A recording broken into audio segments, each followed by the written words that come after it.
Welcome to our second class. Então, bem-vindo à nossa segunda aula. Então, nós vamos trabalhar hoje a estrutura das sentenças. Sentence structure. Sentence structure, certo?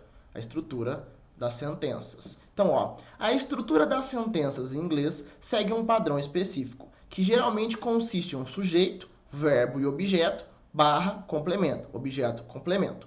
Compreender a estrutura básica é essencial para construir frases claras, gramaticalmente corretas em inglês. Nesta aula, exploraremos cada elemento da estrutura da sentença em inglês, fornecendo definições, exemplos práticos e traduções. Mas não só, pessoal, para compreender gramaticalmente, para que você consiga falar corretamente também, dentro do sentido gramatical ali, com a concordância também correta da frase. Então, subject, verb, object, SVO, structure, certo? Então, a estrutura sujeito, verbo, objeto. Subject, sujeito, verb, object, objeto. Or complement, que seria o complemento, perfeito? Então, elementos da estrutura da sentença. Aqui, nós utilizamos a mesma frase e eu fui aqui sublinhando os elementos específicos para que a gente entenda de maneira mais fácil.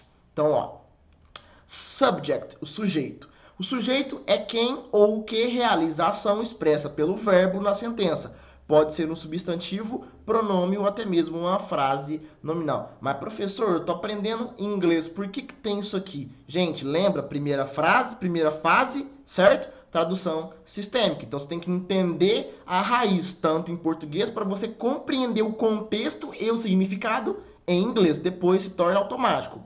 Gravou isso aqui, entendeu? Você bateu o olho no sujeito, você sabe que o sujeito é a pessoa que realiza uma ação dentro da frase de acordo com o verbo que está posto ali. Então, the cat, o gato, dorme no sofá. Quem que é o sujeito? O gato, ok? Se você não fosse usar gato, você poderia usar o it, certo? Mas aí você teria que ter o contexto para usar o pronome it, que é para animais e objetos. Então aqui, the cat, estou nomeando. O que é o gato? Então o gato é o sujeito. The cat sleeps on the sofa. Sofa, mas você também pode usar couch. Ok? Então, sofa é sofá e couch é sofá também. Ok? Então, the cat sleeps on the sofa.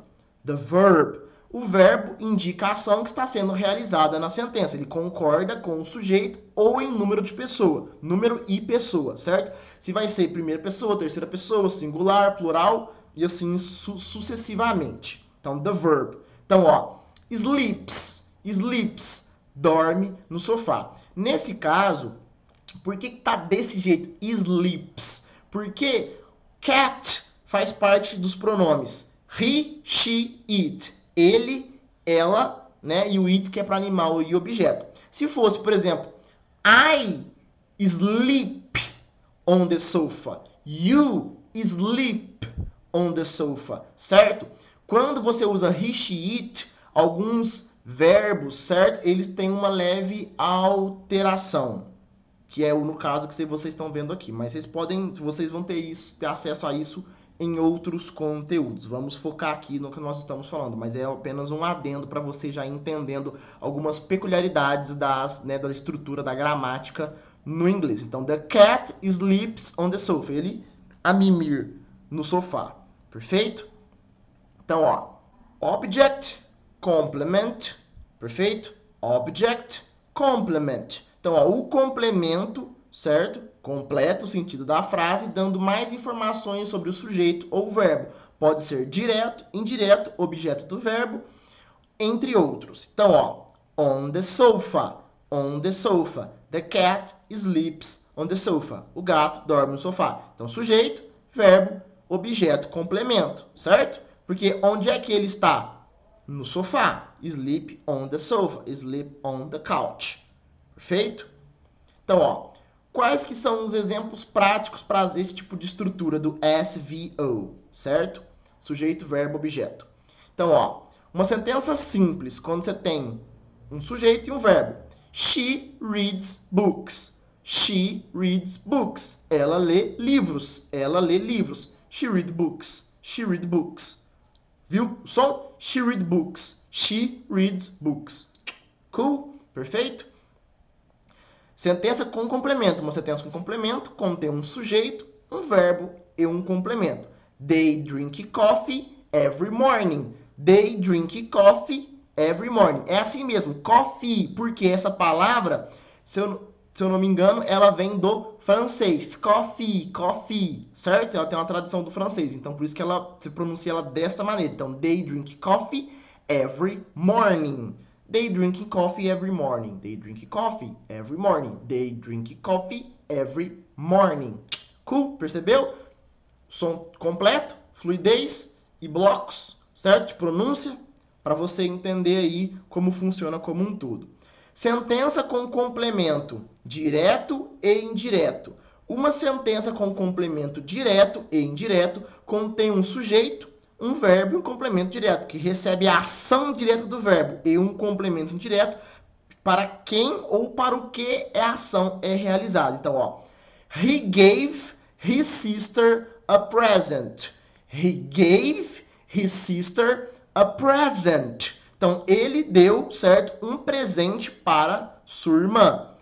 Mais uma vez, he gave his sister a present. Ele deu um presente para sua irmã, ok? Essa aula é um pouquinho mais curta, mas é para entender o sentido total, certo?